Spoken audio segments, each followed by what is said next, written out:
শোভাযাত্রায় আজ শুধু শ্যামাপ্রসাদ মুখার্জিকে আমরা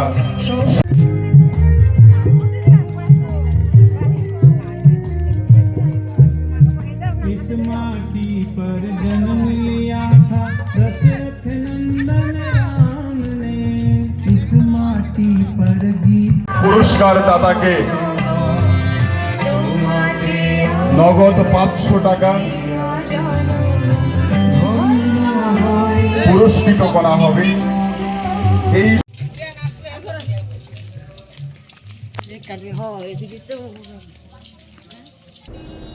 নমস্কার। ভারত কেশরী ডক্টর শ্যামাপ্রসাদ মুখার্জি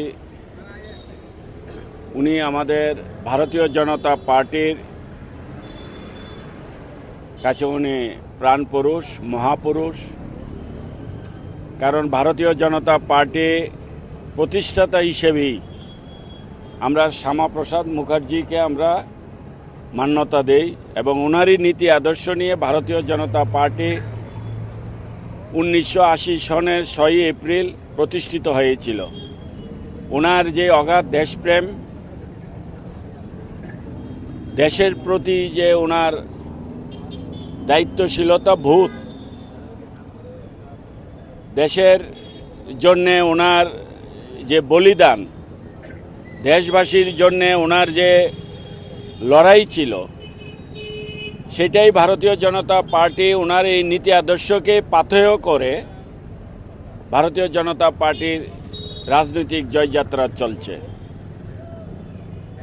তাই আমাদের পার্টির, ভারতীয় জনতা পার্টির প্রতিষ্ঠাতা হিসাবেই আমরা ওনার জন্মদিন এবং মৃত্যুদিন, আমরা মৃত্যুদিনকে, যেদিন উনি 23 জুন ওনার মৃত্যু হয়েছিল, আসল ঘটনা ওনার তো সাধারণ মৃত্যু হয়নি, ওনাকে হত্যা করেছিল। তো সেই হত্যার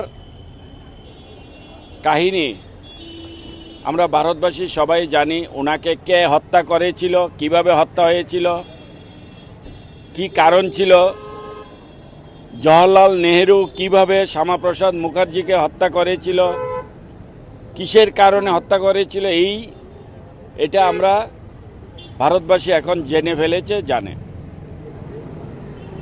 তাই আমরা ভারতীয় জনতা পার্টির কার্যকর্তা হিসেবে আমরা ওনার এই বলিদান দিবস, অর্থাৎ ওনার যে 23 জুন,